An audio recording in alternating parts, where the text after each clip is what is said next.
இந்த நாள்லயும் கர்த்தர் கொடுத்திருக்கிற ஒரு வார்த்தை என்ன அப்படின்னா மெய்யான ஒளி. மெய்யான ஒளி எல்லாருக்கும் தெரியும். உண்மையாக மெய்யான ஒளி அப்படின்னா ட்ரூ லைட், அது உண்மையான ஒளி, அது பரிசுத்தமான ஒளி. அந்த ஒளி யார் அப்படின்னா நம்முடைய ஆண்டவராகிய இயேசு கிறிஸ்து. நம்முடைய ஆண்டவராகிய இயேசு கிறிஸ்து அப்படிங்கிறது நமக்கு நல்லா தெரியும். அப்படிதானே? அந்த ஒளி நமக்குள்ள வந்து நம்மை பிரகாசிக்கிற ஒளியாக அது வந்திருக்கிறது இந்த உலகத்துல அப்படிங்கிறது நமக்கு நல்லாவே தெரியும். நம்ம எடுத்துக்கொள்வோம் யோவான் 5ஆம் அதிகாரம் 1 முதல் 5 வரைக்கும் உள்ள வசனங்கள். யோவான் 5ஆம் அதிகாரம் 1 முதல் 5 வரைக்கும் உள்ள வசனங்கள். ஆதியிலே வார்த்தை இருந்தது, அந்த வார்த்தை தேவனிடத்தில் இருந்தது, அந்த வார்த்தை தேவனாயிருந்தது. அவர் ஆதியிலே தேவனோடு இருந்தார். சகலமும் அவர் மூலமாய் உண்டாயிற்று, உண்டானது ஒன்றும் அவராலே அல்லாமல் உண்டாகவில்லை. அவருக்குள் ஜீவன் இருந்தது, அந்த ஜீவன் மனுஷருக்கு ஒளியாயிருந்தது. அந்த ஒளி இருளிலே பிரகாசிக்கிறது, இருளானது அதை பற்றி கொள்ளவில்லை. யாரை குறித்து சொல்லப்பட்டிருக்கிறதுனா இயேசு கிறிஸ்துவை குறித்து சொல்லப்பட்டிருக்கிறது இல்லையா? ஆதியிலே வார்த்தை இருந்தது, அந்த வார்த்தை தேவனிடத்தில் இருந்தது, அந்த வார்த்தை தேவனாய் இருந்தது. அவர் ஆதியிலே தேவனோடு இருந்தார். சகலமும் அவர் மூலமாய் உண்டாக, இயேசு கிறிஸ்துவின் மூலமாய் தான் சகலமும் உண்டாக்கப்பட்டது. அவருக்குள் ஜீவன் இருந்தது, அந்த ஜீவன் மனுஷருக்கு ஒளியா இருந்தது. அவருக்குள்ள இருக்கிற ஜீவன் மெய்யான ஒளியாக மனுஷருக்குள் இருக்கிறது. அந்த ஒளி இருளிலே பிரகாசிக்கிறது, இருளானது அதை பற்றி கொள்ளவில்லை. சரியா? அப்ப ஆதியிலே ஒரு வெளிச்சம், அது ஒரு ஒளி இந்த உலகத்துல பிரகாசித்த பிறகுதான் ஒவ்வொரு காரியங்களும் இந்த உலகத்துல உருவாக்கப்பட்டதும் படைக்கப்பட்டதும். சரியா? ஆதியாகமம் 1ஆம் அதிகாரத்தை நீங்க எடுத்துக்கொள்வீர்களானால், ஆதியாகமம் 1ஆம் அதிகாரத்துல சொல்லப்பட்டிருக்கும் first 2 verse பாருங்க. ஆதியிலே தேவன் வானத்தையும் பூமியையும் சிருஷ்டித்தார். பூமியானது ஒழுங்கின்மையும் வெறுமையுமா இருந்தது, ஆழத்தின் மேல் இருள் இருந்தது, தேவ ஆவியானவர் ஜலத்தின் மேல் அசைவாடி கொண்டிருந்தார். அப்போ இனிஷியலி ஆதியிலே வானத்தையும் பூமியையும் சிருஷ்டித்த தேவன் 2வது வசனம் சொல்லுது, பூமியானது ஒழுங்கின்மையா இருக்கு, வெறுமையா இருந்தது, ஆழத்தின் மேல் இருள் இருந்தது அப்படின்னு சொல்லப்பட்டிருக்கு. இந்த பூமி ஒழுங்கின்மையாகவும் வெறுமையாகவும் போகிறதற்கு காரணம் என்ன? இந்த பூமி ஒழுங்கின்மையும் வெறுமையுமாய் போகிறதற்கு காரணம் சத்ருவாகிய பிசாசு. அதான் தேவ தூதனாக இருந்த பிசாசு. நமக்கு தெரியும் லூசிபர் என்ற பிசாசு ஏஞ்சல் என்ன செய்யறான்? தன்னை மேன்மை பாராட்டி தான் தான் பெரியவன், தனக்கு நான் கர்த்தருக்கு மேலாக போவேன் அப்படின்னு சொல்லிட்டு தன்னை மேன்மை பாராட்டி மேலாக நினைக்கும் போது, பெருமைப்படும் போது கர்த்தர் என்ன செய்யறாருன்னா அந்த தூதனை கீழே தள்ளி போடுகிறார். அவன் வந்து எங்க விழுறான்னா பூமியில விழுறான். அந்த பூமியானது ஒழுங்கின்மையும் வெறுமையுமாய் போனது. அந்த பூமியை கர்த்தர் சீர்படுத்தி என்ன செய்யறாரா? மனுஷங்களை உண்டாக்கணும் அப்படின்னு நினைக்கிறாரு. அந்த மனுஷங்களை உண்டாக்கணும்னு நினைக்கும் போது கர்த்தர் முதல்ல ஃபர்ஸ்ட் டே ஆண்டவர் என்ன கிரியேட் பண்றாருன்னா வெளிச்சம் உண்டாக கடவுது அப்படின்னு சொல்றாரு. 3வது வசனத்துல நீங்க பாத்தீங்கன்னா தேவன் வெளிச்சம் உண்டாக கடவுது என்றார், வெளிச்சம் உண்டாயிற்று. இந்த பூமியில வெளிச்சமா இருக்கிற தேவன் முதல்ல என்ன செய்யறாருன்னா வெளிச்சத்தை உண்டு பண்ணுகிறார். வெளிச்சம் இல்லாதபடிக்கு எந்த ஒரு கிரியேஷனும் எந்த ஒரு மாற்றங்களும் இந்த மனுஷன் உருவாகிறதற்கு, மனுஷன் இந்த உலகத்துல வாழுகிறதற்கு கர்த்தருடைய ஒளியாகி அந்த வெளிச்சம் இல்லாதபடிக்கு எதுவுமே பண்ண முடியாது. அதனால்தான் ஃபர்ஸ்ட் கர்த்தர் என்ன செய்யறாருன்னா வெளிச்சத்தை உண்டு பண்ணுகிறார். வெளிச்சம் நல்லது என்று தேவன் கண்டார், வெளிச்சத்தையும் இருளையும் தேவன் வெவ்வேறாக பிரித்தார். ஏன்னா இந்த உலகம் எப்படி இருக்கு? இருளிலே கிடந்தது. இந்த உலகம் சத்ருவாகிய சாத்தான் இந்த உலகத்துல வரும்போது அது வெறுமையும் அது என்ன செய்யுது? ஒழுங்கின்மையுமா இருந்தது. அப்போ கர்த்தர் என்ன நினைக்கிறார்னா ஒரு மனுஷ குலத்தை நாம் உண்டு பண்ணி அந்த மனுஷ குலம் தேவபக்தி உள்ள ஒரு சந்ததியை உருவாக்கி அந்த சந்ததியை எடுத்துக்கொண்டு போய் இந்த தூதர்கள் இருக்கிற இடத்துல என்னை ஆராதிக்க கொண்டு வைப்பேன் அப்படி சொல்லி கர்த்தர் ஒரு மனித குலத்தை உருவாக்கணும்னு நினைக்கிறாரு. அந்த மனித குலம் இந்த உலகத்துல உருவாக வேண்டுமானால் ஒரு வெளிச்சம் வரணும், ஒரு வெளிச்சம் கர்த்தருடைய மகிமையான வெளிச்சம் வரணும். அப்பதான் அந்த இருள் அந்த என்ன செய்யும்? அந்த பூமியை விட்டு விலகி போகும். நம்ம இப்ப பாக்குறோம், நமக்கு இப்ப இந்த உலகத்துல வெளிச்சம் தருகிறது எது அப்படின்னு கேட்டா சூரியனும் சந்திரனும் இல்லையா? பகலையாள சூரியன், இரவையாள சந்திரனை கர்த்தர் கொடுத்திருக்கிறார். இது என்னைக்கு உருவாக்கப்பட்டதுன்னா 4வது நாள் தான் உருவாக்கப்பட்டது. சூரியனும் சந்திரனும் 4வது நாள் தான் உருவாக்கப்பட்டது. அப்ப முதல் நாள் உருவாக்கப்பட்ட அந்த வெளிச்சம் எங்க இருந்து வந்தது? அது என்னது அப்படின்னு கேட்டா, அது தேவனுடைய மகிமை, அது இயேசு கிறிஸ்துவுடைய மகிமை. அந்த மகிமை தான் வெளிச்சமாக வெளிப்பட்டது. அந்த வெளிச்சம் வராதபடிக்கு, அந்த வெளிச்சம் இந்த உலகத்துல அந்த இருளை கண்டிப்பாக நீக்கி போட்டது. அந்த இருளை நீக்கி போடாதபடிக்கு மனுஷன் இந்த உலகத்துல வாழுகிறதுக்கு கர்த்தர் எதையுமே செய்ய முடியாது. அதனால முதலாவது அந்த வெளிச்சத்தை கர்த்தர் என்ன செய்யறாருன்னா இந்த உலகத்துல கொடுக்கிறார், தன்னுடைய மகிமையின் பிரசன்னத்தை கொடுக்கிறார். அதுதான் அந்த வெளிச்சம். சரியா? அந்த மெய்யான ஒளி கர்த்தராக இயேசு கிறிஸ்து, அவரே வெளிச்சமாக வந்தார். இப்படி ஆதியிலேயே இந்த பூமியில அவ்வளவு அன்பு கூர்ந்து தன்னுடைய மகிமையை கொடுத்திருந்தார். அந்த மகிமையை தான் ஆதாமும் ஏவாளும் இழந்து போனார்கள். அந்த மகிமையை ஆதாமும் ஏவாளும் இழந்து சத்ருவின் கையில அந்த பூமியை என்ன செய்யறாங்க? கொடுக்குறாங்க. கர்த்தர் ஆதாமனுடைய கையில கொடுத்தாரு. ஆதாம் என்ன செய்யறானா, ஏவாள் மூலமாக வஞ்சிக்கப்பட்டு என்ன செய்யறாங்க? சாத்தான் மூலமாக, சர்ப்பத்தின் மூலமாக வஞ்சிக்கப்பட்டு என்ன செய்யறாங்க? அந்த பூமியை அப்படியே என்ன செய்யறாங்க? சத்ருவின் கையில கொடுத்துடுறாங்க. அந்த சத்ருவின் கையிலிருந்து திருப்பி மீட்டெடுக்கிறதற்காக, திருப்பி அந்த இருளிலே போன அந்த பூமியை மீட்டெடுக்கிறதற்காக, அந்த பூமியில வாழுகிற ஜனங்களை மீட்டெடுக்கிறதற்காகத்தான் மெய்யான ஒளியாகிய இயேசு இந்த உலகத்துல மனுஷனாக வருகிறார். சரியா? அதுதான் எங்க கொடுக்கப்பட்டிருக்குன்னா யோவான் சுவிசேஷத்துல கொடுக்கப்பட்டிருக்கு. ஆதியிலே அந்த வார்த்தை இருந்தது, அந்த வார்த்தை தேவனா இருந்தது, தேவனிடத்தில் இருந்தது. அந்த தேவன் என்ன செய்யறாரு? அது ஆதியிலே தேவனோடு இருந்த சகலமும் அவர் மூலமாய் உண்டாயிற்று, உண்டானது ஒன்றும் அவராலே அல்லாமல் உண்டாகவில்லை. அவருக்குள் ஜீவன் இருந்தது, அந்த ஜீவன் மனுஷருக்கு ஒளியா இருந்தது. அந்த ஒளி இருளிலே பிரகாசிக்கிறது. இந்த ஒளிதான் இருளில பிரகாசிக்கிறது. இருட்டா இருக்கிற நம்முடைய வாழ்க்கைக்குள்ளால இந்த மெய்யான ஒளி வரும்போது நம்முடைய வாழ்க்கை குளிர்விட ஆரம்பிக்கும். சரியா? இந்த ஒளி, இந்த மெய்யான ஒளி ஒவ்வொருடைய வாழ்க்கையிலும் தனிப்பட்ட விதத்துல அந்த ஒளி நம்முடைய வாழ்க்கையில பிரகாசிக்கும் போது கண்டிப்பாக அதுதான் அந்த இருளை, அந்த பாவ இருளை நம்மளை விட்டு என்ன செய்யும்னா மாற்றும். அந்த பாவ இருள நம்ம எபேசியர் 2ஆம் அதிகாரம் 1ஆம் வசனத்தில் சொல்லியிருக்கோம், அக்கிரமத்தினாலும் பாவத்தினாலும் மரித்தவர்களாய் இருந்த உங்களை தேவன் உயிர்ப்பித்தார் அப்படின்னு சொல்லியிருக்கோம். நாம் செத்தவர்களாக இருந்தோம். ஏன்னா ஆதாமின் பாவத்தினால நம்ம என்ன செய்யறோம்? நம்ம இந்த உலகத்துல வரும்போது எந்த பாவத்தை சுமந்து கொண்டு வருகிறோம்? ஆதாம் செய்த பாவத்தை சுமந்து கொண்டு வருகிறோம். அதனால அக்கிரமத்தினாலும் பாவங்களினாலும் மரித்தவர்களா இருந்தோம். நான் மரித்தவர்களா இருக்கிறேன். என்னைக்கு இந்த ஜீவ ஒளி, இந்த இயேசுவாகிய ஒளி நம்முடைய வாழ்க்கைக்குள்ளால வருகிறதோ, அந்த ஒளியை நாம் என்னைக்கு ஏற்றுக்கொடுக்கிறோமோ, நம்முடைய இருதயத்துல மெய்யான ஒளியாகிய இயேசு கிறிஸ்துவை ஏற்றுக்கொடுக்கிறோமோ, அன்னைக்குதான் நம்ம உயிர்ப்பிக்கப்படுகிறோம். அன்னைக்குதான் நம்ம உயிர்ப்பிக்கப்படுகிறோம். அது வரைக்கும் நாம் உயிரோட இருந்தாலும் நம்முடைய வாழ்க்கை ஒரு செத்த வாழ்க்கை, நம்முடைய வாழ்க்கை ஒரு செத்த வாழ்க்கை. இதுதான் அந்த மெய்யான ஒளி. இந்த மெய்யான ஒளியை நாம் என்ன செய்யணும்? கண்டிப்பா என்ன செய்யணும்னா நாம் அதை ரிசீவ் பண்ணணும், அதை வேல்யூ பண்ணணும். நம்ம இன்னைக்கு வந்திருக்கிறோம் இந்த இடத்துல, நம்ம என்ன இதோட வந்திருக்கோம்னா, கர்த்தரை நமக்கு இயேசு குறித்த ஒரு வெளிச்சம் நமக்குள்ளால இருக்குது. அப்படிதானே? அந்த வெளிச்சம் இருக்கிறதுனாலதான் நம்ம இந்த இடத்துல வந்திருக்கோம். இந்த இடத்துல நம்ம கூடி வந்திருக்கிற ஒவ்வொருவரும் நம்ம என்ன நினைக்கணும்னா, இந்த வெளிச்சத்தை நாம் எந்த அளவுக்கு ரிசீவ் பண்ணியிருக்கிறோம், எந்த அளவுக்கு வேல்யூ பண்ணியிருக்கிறோம். ஒரு மனுஷனுடைய வாழ்க்கையில அந்த வெளிச்சம் உதிக்கும் போது, அந்த வெளிச்சம் வந்து பாயும் போது, அந்த மனுஷன் எப்படி கர்த்தருக்காக எரிந்து பிரகாசிக்கணும் அப்படிங்கிறத நம்ம இன்னைக்கு கற்றுக்கொள்ள போகிறோம். சரியா? இந்த உலகத்துல கர்த்தர் வருகிறார். இயேசு வந்து நமக்கு நிறைய காரியத்தை கற்றுக் கொடுக்கிறார், நிறைய காரியத்தை சொல்லி கொடுக்கிறார். ஆனா இதை நம்ம என்ன செய்யல, நிறைய பேர் நம்ம புரிந்து கொள்ளல. அந்த இயேசு, அந்த மெய்யான ஒளி, அந்த வெளிச்சம் நமக்குள்ளால இருக்கிறது, அந்த தேவன் நமக்குள்ளால இருக்கிறார் அப்படின்னு சொல்லிக்கிறத நம்ம என்ன செய்யலன்னா உண்மையை உணர்ந்து கொள்ளல. தெரியுமா? உண்மையை நான் அனுபவிக்கல. உண்மையை அனுபவிச்சா உண்மையா கர்த்தருக்காக நம்ம நிற்போம் அப்படிங்கிறத இந்த மெசேஜ் எண்டிங்ல நம்ம ஒவ்வொருவரும் ஆராய்ந்து பார்க்க கடமைப்பட்டிருக்கிறோம். நம்முடைய வாழ்க்கை அப்படி இருக்கிறதா அப்படிங்கறத நம்ம என்ன செய்யணும்? ஆராய்ந்து பார்க்க கடமைப்பட்டிருக்கிறோம். சரியா? இந்த உலகத்துல வந்த இந்த ஒளி என்ன செய்தது அப்படின்னா, ஏசாயா தீர்க்கதரிசியின் மூலமாக முன்னுரைக்கப்பட்டது. ஏசாயா 9ஆம் அதிகாரம் 2ஆம் வசனம், அதே மாதிரி மத்தேயு 4ஆம் அதிகாரம் 15ஆம் வசனம். அன்னைக்கு ஏசாயா தீர்க்கதரிசியினால் முன்னுரைக்கப்பட்ட காரியம் மத்தேயுல எழுதப்பட்டிருக்கிறது.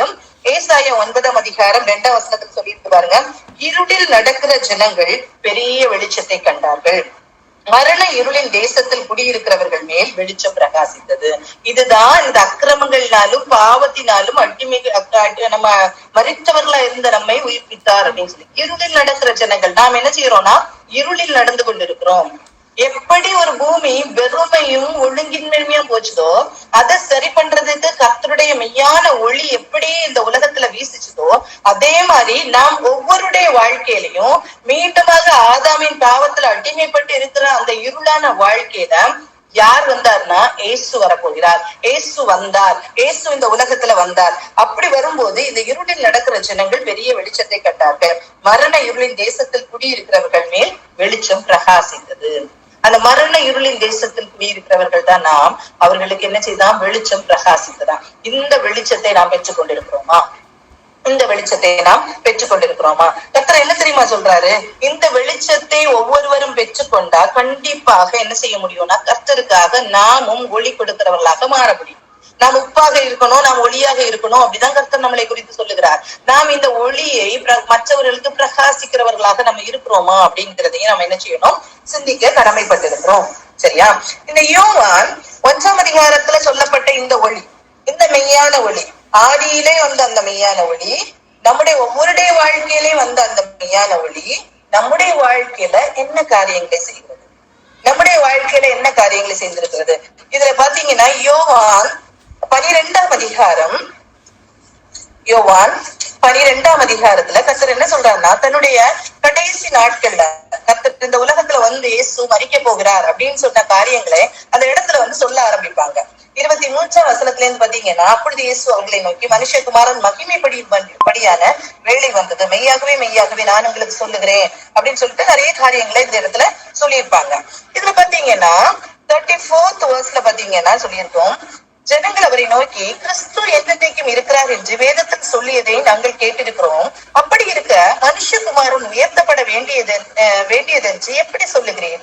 இந்த மனுஷகுமாரன் யார் என்றார்கள். அதற்கு இயேசு, இன்னும் கொஞ்ச காலம் ஒளி உங்களிடத்தில் இருக்கும், இருளில் நீங்கள் அகப்படாதபடிக்கு ஒளி உங்களோடு இருக்கையில் நடவுங்கள்.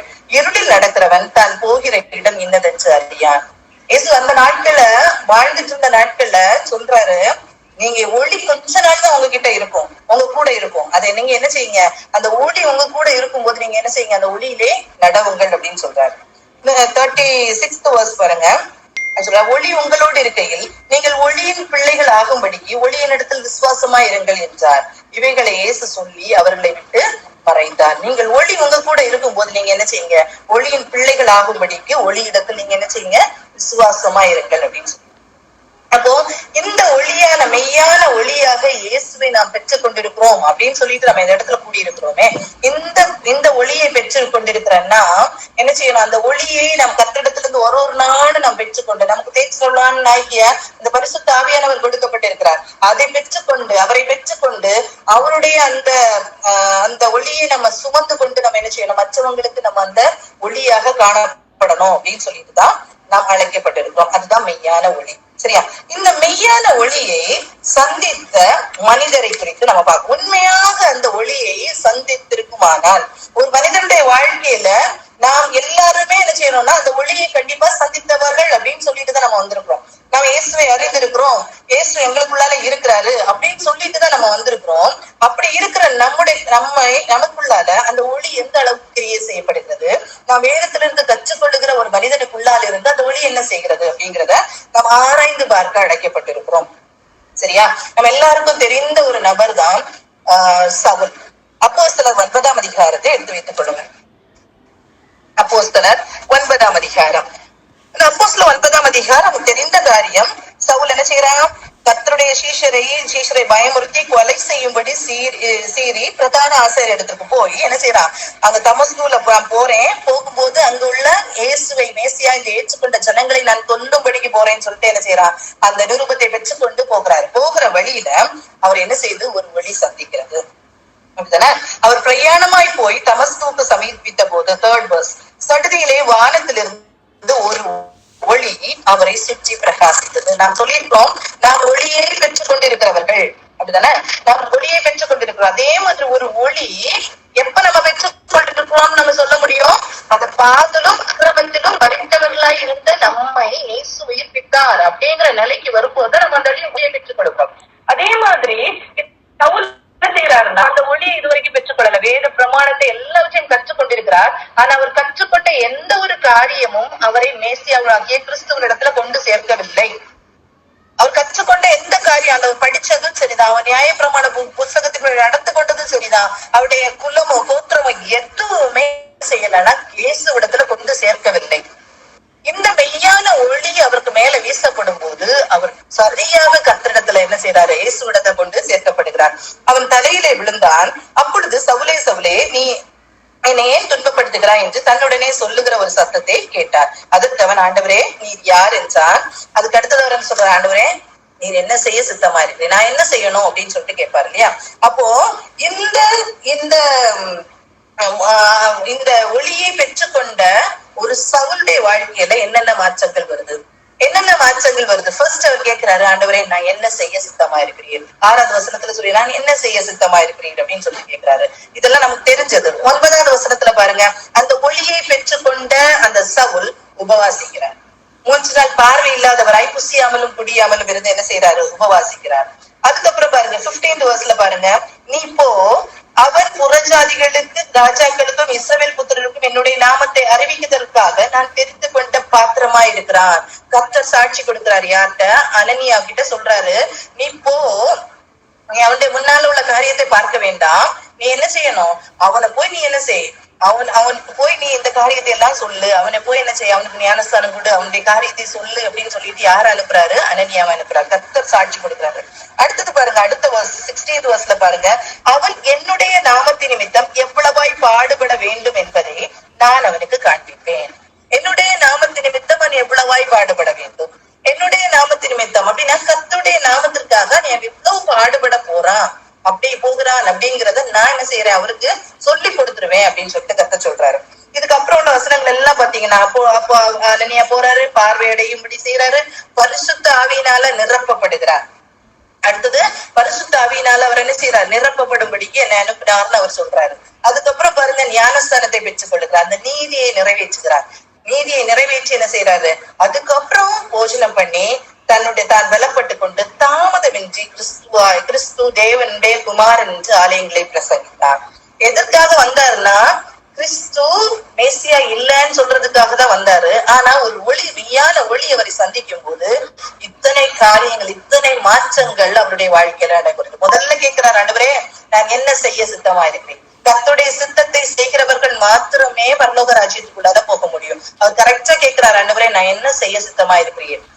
அடுத்தது அதை செய்யணும்னா என்ன வேணும், நாம் உபவாசித்து செபிக்க அழைக்கப்பட்டிருக்கிறோம். அந்த உபவாசம் நமக்கு தேவை. அதுக்கப்புறம் நாம் சாட்சி கொடுக்கிற ஒரு வாழ்க்கை வேணும். கர்த்தருக்காக பாடுபடுகிற ஒரு அனுபவம், அது ஒப்பு கொடுக்கிற ஒரு காரியம் நமக்கு வேணும். அதே மாதிரி பரிசுத்த ஆவியானவரால் நிரப்பப்பட்ட ஞானஸ்தானம் பெற்று நம் கர்த்தரை அறிவிக்கிறவர்களாக மாறணும். கர்த்தரை அறிவிக்கிறவர்களாக மாறணும். தாமதமின்றி இந்த காரியங்களை ஒரு மனுஷன் செய்ய ஆரம்பிக்கும் போது அந்த மெய்யான ஒளி உள்ள வந்திருக்கிறதுன்னு அர்த்தம். சரியா? நாமும் கர்த்தரை ஏற்றுக்கொண்டிருக்கிறோம் அப்படின்னு சொல்றோம் இல்லையா? இந்த ஒளி கூட இந்த ஒளி நம்மை சந்தித்திருக்கிறதா? இந்த ஒளி நமக்குள்ளால வந்திருக்கிறதா? நாம் கர்த்தரை நாம ஏற்றுக்கொண்டிருக்கிறோமே, இந்த ஒளி நமக்குள்ளால இருக்கிறதா? நாம் சிந்தித்து பார்க்க கடமைப்பட்டு இருக்கிறோம் இல்லையா? இதை நம்ம பார்க்கும்போது பாருங்க, இவர் சொல்லுவாரு, அந்த பிலிப்பியர் 3ஆம் அதிகாரத்தை நீங்க எடுத்தீங்கன்னா, பிலிப்பியர் 3ஆம் அதிகாரம் 4 முதல் வருகிற வசனங்களை நீங்க பாத்தீங்கன்னா சொல்லியிருப்பாரு. அவர் தன்னை குறித்த ஒரு காரியத்தை சொல்லுவாரு. ஏனெனில் மாம்சத்தின் மேல் நம்பிக்கை ஏறாமல் ஆவியினாலே தேவனுக்கு ஆராதனை செய்து கிறிஸ்து இயேசுக்குள் மேன்மை பாராட்டுகிற நாமே விருத்த சேதனம் உள்ளவர்கள். அன்னைக்கு இஸ்ரவேல் ஜனங்கள் விருத்த சேதனம் பண்ணப்பட்ட ஜனங்கள், கர்த்தருடைய பிள்ளைகள் சொல்லப்பட்டது.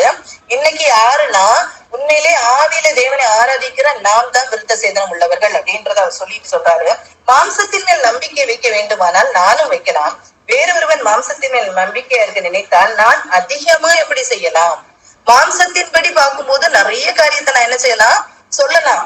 நான் சொல்லலாம். மாம்சத்தின்படி பார்த்தா என்ன சொல்றாரு, நான் 8ஆம் நாளில் விருத்த சேதனம் அடைந்தவன், இஸ்ரவேல் வம்சத்தான், பென்யமீன் கோத்திரத்தான், எபிரேயில் பிறந்த எபிரேயன், நியாய பிரமாணத்தின்படி பரிசேயன், பக்தி வைராக்கியத்தின்படி சபையை துன்பப்படுத்தினவன், நியாய பிரமாணத்துக்குரிய நீதியின்படி குற்றம் சாட்டப்படாதவன், ஆகிலும் எனக்கு லாபமாய் இருந்தவைகள் எவைகளோ அவைகளை கிறிஸ்துவுக்காக நஷ்டம் என்று எண்ணினேன். அது மாத்திரமல்ல, என் கர்த்தராகிய இயேசுவை அறிகிற அறிவின் மேன்மைக்காக எல்லாவற்றையும் நஷ்டம் என்று எண்ணிக்கொண்டிருக்கிறேன். அவர் என்ன செய்யறாரு? எண்ணிக்கொண்டிருக்கிறேன் அப்படின்னு சொல்றாரு. அப்போ கர்த்தரை பெற்றுக்கொண்டு அவர் என்ன சொல்றாருன்னா, நான் நியாய பிரமாணத்தின்படி பார்க்கும்போது என்னட்ட எந்த ஒரு குறையும் என்ன செய்ய முடியாது, குற்றம் சாட்ட முடியாது. ஆனா நம்ம என்ன பாக்குறோம், இந்த நியாய பிரமாணத்தின்படி அவர் ஒழுங்கா இதெல்லாம் கற்றுக்கொண்டிருந்தாலும் அவரை கிறிஸ்துவ கொண்டு சேர்க்கல. அந்த நியாய பிரமாணம் வரை கிறிஸ்துவ கொண்டு சேர்க்கல. மேசியாவை ஆராதித்த ஜனங்களை துன்பப்படுத்துகிறதுக்கு தான் வந்தார். இந்த மெய்யான ஒளி, உண்மையான கிறிஸ்து அவரை சந்திக்கும் போது மாத்திரமே அவர் கர்த்தரை புரிந்து கொள்கிறார், இயேசுவை புரிந்து கொள்கிறார். மேசியா என்று என்ன செய்யறாரு? தேவனுடைய குமாரன் என்று தாமதமின்றி அவர் என்ன செய்யறாரு? போய் பிரசங்கிக்கிறார். இதே மாதிரிதான் நம்முடைய சில காரியங்கள், நம்ம பாரம்பரியமாக நம்ம கிறிஸ்தவ குடும்பத்துல வாழ்ந்துட்டு இருக்கிறோம், கிறிஸ்தவ ஃபேமிலியில இருக்கிறோம், சர்ச்சுக்கு போறோம், நம்ம ஆண்டவரை பாடுறோம், ஆராதிக்கிறோம், பைபிளை காலையில வாசிக்கிறோம், ஜெபிக்கிறோம், போகிறோம், வெளியே போயிட்டு வர்றோம். இது எல்லாமே என்ன செய்யாது, உண்மையான அந்த ஒளியை சந்தித்தவர்கள் அப்படின்னு நம்ம சொல்லவே முடியாது. அந்த ஒளியை சந்தித்தவர்கள் அப்படின்னு சொல்லிட்டு சொல்லவே முடியாது. அந்த உண்மையான ஒளியை நாம் சந்தித்திருப்போமானால் நமக்கும் கர்த்தருக்கும் ஒரு ரிலேஷன்ஷிப் இருக்கும். நம்ம என்ன செய்வோம்? கர்த்தாவே நீர் என்ன செய்ய சித்தமா இருக்கிறீர் அப்படின்னு சொல்லிட்டு நம்ம கர்த்தர் இடத்துல கேட்போம். என் மூலமாக ஆண்டவரே நீர் என்ன செய்ய சித்தமா இருக்கிறீர் அப்படின்னு சொல்லிட்டு நம்ம கர்த்தர் இடத்துல கண்டிப்பா என்ன செய்வோம்? கேட்போம். அப்படி ஒரு வாழ்க்கை நமக்குள்ளால இல்லைன்னா அந்த மெய்யான ஒளியை நம்ம உண்மையிலேயே ரிசீவ் பண்ணலன்னு அர்த்தம். உண்மையிலேயே நம்ம அந்த உண்மையான ஒளியை நம்ம என்ன செய்யல, ரிசீவ் பண்ணலன்னு அர்த்தம். நம்ம அதை புரிந்து கொள்ள என்ன செய்யறோம்? கடமைப்பட்டவர்களாக இருக்கிறோம். அதுக்கப்புறம் நீங்க பாத்தீங்கன்னா 17ஆம் வசனத்துல இருந்து அவர் சொல்லியிருப்பாரு, அந்த பிலிப்பிய திருச்சபைக்கு அவர் எழுதியிருப்பாரு, ஒரு கூட்ட ஜனங்கள் சபையில இருக்கிறாங்க, ஒரு கூட்ட ஜனங்கள் சபையில இருக்கிறாங்க. ரெண்டு விதமாக அதை பிரிக்கிறாங்க. அந்த ரெண்டு விதமான ஜனங்கள்ல ஒரு கூட்ட ஜனங்கள் என்ன செய்யறாங்க? உலக காரியத்துக்காகவே தங்களுடைய வாழ்க்கையை ஓட்டி கொண்டிருக்கிறார்கள். இன்னொரு கூட்டமான ஜனங்கள் என்ன செய்யறாங்க? எப்போது கர்த்தர் வருவார் என்று வாஞ்சியோடு காத்து கொண்டிருக்கிறார்கள் அப்படின்னு சொல்றாரு. இதே மாதிரிதான் நாம் நம்மை ஆராய்ந்து பார்ப்போம். உலக பிரகாரமான காரியத்துக்காக மாத்திரமே நாம் இருப்போமானா நாம் கைவிடப்பட்டு போவோம்ங்கிறது நிச்சயம். இந்த அன்னைக்கும் பிலிப்பிய திருச்சபையில உள்ள மக்களுக்காக தான் அவர் எழுதுறாரு, அந்த மக்களுக்கு தான் அவர் எழுதுறாரு. ஒரு கூட்ட ஜனங்கள் என்ன செய்யறாங்க? உலக காரியத்தையே பார்த்து கொண்டிருக்கிறார்கள். தங்களுடைய வயர் நிரப்பினா போதும், நான் ஆடம்பரமா வாழ்ந்தா போதும், என்ன மத்தவங்க மதித்தா போதும் அப்படின்னு சொல்லிட்டு வாழுகிற ஒரு வாழ்க்கை வாழ்ந்து கொண்டிருக்கிறார்கள் அப்படின்னு சொல்லிட்டு அவர் எழுதுறாரு. இன்னொரு கூட்ட ஜனங்கள் எப்போது கர்த்தர் வருவார் அப்படின்னு பார்த்து கொண்டிருக்கிறார்கள் எழுதுறாரு. எந்த கூட்டத்துக்குள்ள நாம் இருந்து கொண்டிருக்கிறோம்? உண்மையான ஒளியை ரிசீவ் பண்ணிருப்போமானால் நம்ம எந்த கூட்டத்துல இருப்போம்னா எப்ப கர்த்தர் வருவார்? ஏன்னா நம்ம கர்த்தருடைய வருகைக்காக காத்திருக்கிறவர்கள் அப்படித்தானே. உண்மையா கர்த்தருடைய வருகைக்காக நம்ம காத்திருக்கிறோம்னா அந்த நாள் என்னைக்கு வரும் அப்படின்னு சொல்லிட்டு ஆசைப்படணும் இல்லையா? அந்த நாள் என்னைக்கு வரும்னு சொல்லிட்டு ஆசைப்படணும். யாராவது ஆசைப்படுவோமா? நம்ம இந்த உலகத்துல நம்ம கர்த்தரை ஒரு நாள் மீட் பண்ண போறோம் அப்படின்னு சொல்லிட்டு நான் இந்த நாள் சீக்கிரமா வரட்டும் சொல்லிட்டு நான் உண்மையிலேயே காத்திருக்கிறோம். ஆனால் நாம் சுவிசேஷம் சொல்ல கடமைப்பட்டிருக்கிறோம். ஏன்னா அந்த புறஜாதிகளின் எண்ணிக்கை என்னைக்கு வருதோ அன்னைக்குதான் என்ன வரும்? முடிவு வரும். அன்னைக்குதான் கர்த்தருடைய வருகை இருக்கும் அப்படிங்கிறது சொல்லப்பட்டிருக்குது இல்லையா? அப்போ அந்த புறஜாதிகளுடைய எண்ணிக்கை சேரணும்னா நம்ம என்ன செய்யணும்? சுவிசேஷம் அறிவிக்கப்படணும். எல்லா இடத்திலையும் சுவிசேஷம் அறிவிக்கப்படும் போது முடிவு வரும் அப்படின்னு சொல்லப்பட்டிருக்கிறது. அப்போ ஒரு சைட்ல சுவிசேஷம் அறிவிக்கப்பட்டு கொண்டே இருக்கணும், இன்னொரு சைட்ல சுத்திகரிப்பு நடந்து கொண்டே இருக்கணும் இல்லையா? அன்னைக்கு மிஷனரிஸ் நமக்கு கர்த்தருடைய நற்செய்தியை சொன்னாங்க, ஏற்றுக்கொண்டோம். ஆனா ஏற்றுக்கொண்டு இன்னைக்கு காரியத்தை எல்லாம் மறந்து நாம் மனம் போல வாழ்ந்து கொண்டிருக்கிறோம் இல்லையா? அன்னைக்கு ஆதி திருச்சபை மக்களும் கர்த்தர் இப்போது வருவார், எடுத்துக்கொண்டு போயிருவாருன்னு தான் காத்து கொண்டு இருந்தாங்க. ஆனா இன்னைக்கு வரைக்கும் அது நடக்கலன்னு சொல்லும் போது இனி எப்படி வருவார், இனி வருவாரா அப்படிங்கிற பேச்சுக்கள் எல்லாம் வருது இல்லையா? ஆனா ஒரு சைட்ல சுத்திகரிப்பு நடந்து கொண்டே இருக்கணும், சுத்திகரிக்கப்படணும், கர்த்தருடைய நற்செய்தி அறிவிக்கப்படணும் இன்னொரு சைட்ல. இப்படி இருக்கும்போது மாத்திரமே என்ன செய்ய முடியும்னா அந்த மெய்யான ஒளியை நாம் ரிசீவ் பண்ணி அவருக்காக எரிந்து கொண்டிருக்கிறோம் என்பது அர்த்தம். சரியா? இந்த ஒளியை நம்ம பெற்று கொண்டிருக்கிறோமா அப்படிங்கிறத நம்ம பார்க்கலாம். அப்போஸ்தலர் 22ஆம் அதிகாரத்துல கூட திருப்பி அவர் அந்த பவுல் தன்னுடைய சாட்சியை சொல்லுவாரு. தன்னுடைய சாட்சியை சொல்லும் போது அவர் எல்லா காரியத்தையும் சொல்லுவாரு. அதே மாதிரி கடைசி அவருடைய காரியத்தை பாருங்க, ரோமர் 8ஆம் அதிகாரத்துல சொல்லுவாரு. ரோமர் 8ஆம் அதிகாரம் 36 முதல் 39 வரைக்கும் உள்ள வசனங்களை பண்ணா சொல்லியிருப்பாரு. கிறிஸ்துவின் அன்பை விட்டு நம்மை பிரிப்பவன் யார்? அந்த மெய்யான ஒளியை ரிசீவ் பண்ணின பவுல் சொல்றாரு, கிறிஸ்துவின் அன்பை விட்டு நம்மை பிரிப்பவன் யார்? உபத்திரவமோ, வியாகுலமோ, துன்பமோ, பசியோ, நிர்வாணமோ, நாசமோசமோ, பட்டயமோ, இவை எல்லாவற்றிலேயும் நாம் நம்மில் அன்பு கூறுகிறவர்களாகவே முற்றும் ஜெயம் கொள்ளுகிறவர்களாக இருக்கிறோம். மரணமானாலும் ஜீவனானாலும் தேவதூதர்களானாலும் அதிகாரங்களானாலும் வல்லமைகளானாலும் நிகழ்காரியங்களானாலும் வருங்காரியங்களானாலும் உயர்வானாலும் தாழ்வானாலும் வேறெந்த சிருஷ்டியானாலும் நம்முடைய கர்த்தராகிய கிறிஸ்து இயேசுவில் உள்ள தேவனுடைய அன்பை விட்டு நம்மை பிரிக்க மாட்டாது என்று நிச்சயித்திருக்கிறேன். பாருங்க, இந்த ஒளியை உண்மையாக பெற்றுக் கொண்டிருப்போமானால் நாம் இந்த நிலைமைக்கு கண்டிப்பா வரணும். ஆனா உண்மையா சொல்றேன், நம்முடைய வாழ்க்கையில இப்படிப்பட்ட காரியங்கள் வரும்போது கண்டிப்பா நம்ம சோர்ந்து போகிற அனுபவங்கள் உண்டு. ஆனாலும் நமக்கு சாட்சியாக யார் இருக்கிறானா? பவுல் இருக்கிறாரு. பவுலை கர்த்தர் வைத்திருக்கிறார். அந்த மெய்யான ஒளியை ரிசீவ் பண்ணா உண்மையிலே அதுக்குள்ள ஸ்ட்ரென்த்த கர்த்தர் நமக்கு தருவாங்க. எத்தனை மிஷனரிஸ் இன்னைக்கும் இருக்கிறாங்க இல்லையா? பவுல் மாத்திரமல்ல, எத்தனை மிஷனரிஸ் இருக்கிறாங்க இந்த உலகத்துல. எத்தனை பேர் நமக்காக நம்ம இடத்துல வந்து மரித்தவர்கள் எத்தனை பேர் இல்லையா? இந்த செயின்ஸ் இருக்கிறாரு, அவர் தன்னுடைய பிள்ளைகள் எல்லாவற்றையும் மறிக்க கொடுத்தாரு. அவங்க ஒய்ஃப் வந்து எல்லாரையும் மன்னித்தாங்களே. இந்த அன்பு எல்லாம் எங்கேருந்து வந்துச்சு? இந்த இந்த இந்த என்ன சொல்றாரு, தைரியம் எங்கேருந்து அவங்களுக்கு வந்துச்சு? எப்படி தங்களை தேர்ச்சி கொண்டாங்க? இது எல்லாமே கர்த்தருடைய அன்பு. கர்த்தருடைய அன்பு அவங்களுக்குள்ளால இருக்கும்போது இந்த உலகத்துல இதுக்காக தான் நம்ம வந்தோம், கர்த்தரை அறிவிக்கிறதுக்காக தான் வந்தோம், வந்து முடிச்சுட்டு நம்ம வேலை முடிச்சுதா கர்த்தரை எடுத்துக்கொண்டார் அப்படிங்கிற ஒரு மைண்ட் செட் அவங்களுக்குள்ளால இருந்ததுனாலதான் அன்னைக்கு மிஷனரிஸ் எல்லாம் அங்கிருந்து அவங்களுடைய சுககோணமான வாழ்க்கையெல்லாம் விட்டு கொண்டு இங்க வந்தாங்க. பவுலுக்கு மாத்திரமல்ல அது எரிந்து கொண்டிருந்தது, மிஷனரிஸ்க்கு இருந்தது. அதே மாதிரி நமக்குள்ளால ஒரு காரியம் என்ன செய்யணும்? எரியணும். கர்த்தருக்காக நாம் எரிந்து பிரகாசிக்கணும் அப்படிங்கிற ஒரு வாஞ்சை நமக்குள்ளால இருந்து கொண்டு இருக்கணும். அப்படி இல்லாத பட்சத்துல நாம் என்ன செய்யறோம்னா, உண்மையிலே நம்ம சொல்றோம், நாம் சரியா அந்த ஒளியை என்ன செய்யல, ரிசீவ் பண்ணல. அந்த ஒளியை நம்ம என்ன செய்யல, மதிக்கல. யோபு சொல்லுவார் பாருங்க, யோபு 25ஆம் அதிகாரம் 3ஆம் வசனத்துல சொல்லப்பட்டிருக்கு, அவருடைய வெளிச்சம் யார் மேல் உதிக்காமல் இருக்கிறது. அவருடைய வெளிச்சம் யார் மேல் உதிக்க, எல்லார் மேலும் அவருடைய வெளிச்சம் உதித்திருக்கிறது. இயேசு இந்த உலகத்துல வந்து எல்லாருக்காகவும் தான் மரிச்சாரு. அந்த ஒளி யார் மேல் உதிக்காமல் இருக்கிறது அப்படின்னு கேக்குறாங்க இல்லையா? நம்முடைய நாம் பெற்றுக்கொண்ட அந்த வெளிச்சம் இருளாகாதபடிக்கு நம்ம என்ன செய்யணும், பார்த்துக்கணும். அந்த வெளிச்சம் இருளாகாதபடிக்கு நாம் பார்த்துக் கொள்ளணும். மத்தேயு 6ஆம் அதிகாரம் 22, 23 அந்த வசனங்கள்ல வாசிக்கும் போது சொல்லியிருக்கோம், கண்ணானது சரீரத்தின் விளக்கா இருக்கிறது, கண் சரீரத்தின் விளக்கா இருக்கிறது அப்படின்னு சொல்லிட்டு அந்த வசனத்துல சொல்லியிருக்கோம். உன் கண் கெட்டதா இருந்தால் உன் சரீரம் முழுவதும் இருளா இருக்கும். இப்படி உன்னில் உள்ள வெளிச்சம் இருளா இருந்தால் அவ்விருள் எவ்வளவு அதிகமா இருக்கும். அந்த இருள் எவ்வளவு அதிகமா இருக்கிறது, நமக்குள்ளால எவ்வளவு அதிகமா அந்த இருள் இருக்கிறது அப்படின்னு சொல்லிட்டு சொல்லப்பட்டிருக்கு.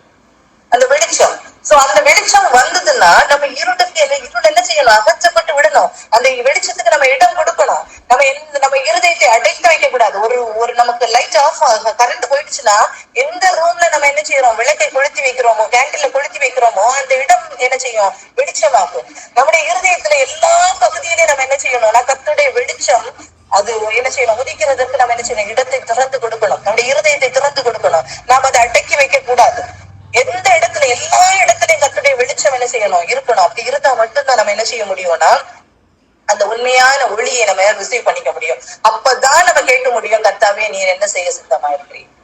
ஆனா பவுல் என்ன செய்யறாரு, சவுல் அப்பவே கேட்டாரு, கர்த்தாவே நீ என்ன செய்ய, நான் என்ன செய்ய சித்தமா இருக்கிறேன். கர்த்தருடைய சித்தத்தின்படி நாம் செய்யறதுக்கு நம்ம ஒப்பு கொடுப்போமானால் அந்த உண்மையான ஒளி நமக்குள்ளால வரும். எந்த ஒரு சூழ்நிலையா இருந்தாலும் நம்ம அதுல கர்த்தருக்குள்ளால திடப்பட்டு கொள்ளுகிறதுக்குள்ள அந்த பலனை கர்த்தர் என்ன செய்வார், நமக்கு தருவார். சரியா? அப்போ அப்படி நம்ம என்ன செய்யணும், அந்த ஒளியை நாம் பெற்றுக்கொள்ள வேண்டும். ரோமர் 8ஆம் அதிகாரம் 18ஆம் வசனத்துல சொல்லி பாருங்க. ரோமர் 8ஆம் அதிகாரம் 18ஆம் வசனம் சொல்லியிருக்கு, ஆதலால் இக்காலத்து பாடுகள் இனி நம்மிடத்தில் வெளிப்படும் மகிமைக்கு ஒப்பிடத்தக்கவைகள் அல்லவென்று எண்ணுகிறேன்.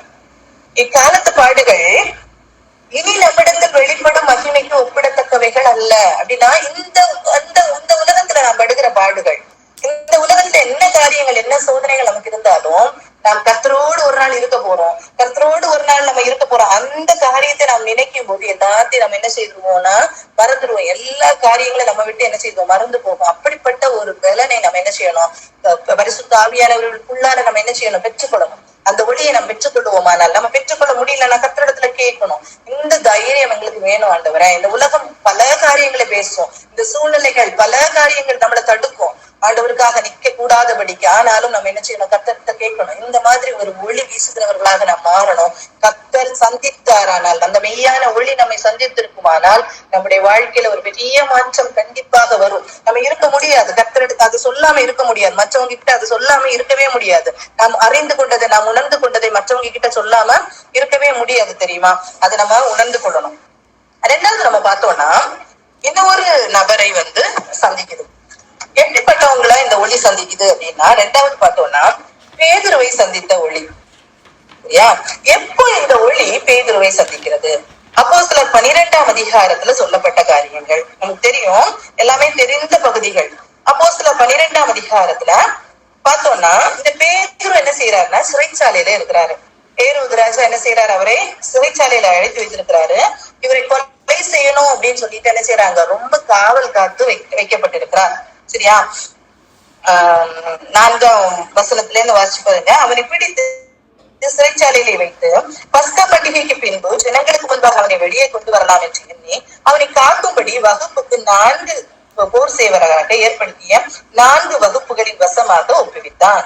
அப்படியே பேதுரு சிறைச்சாலையிலே காக்கப்பட்டிருக்கையில் சபையார் அவனுக்காக தேவனை நோக்கி ஊக்கத்தோடு ஜெபம் பண்ணினார்கள்.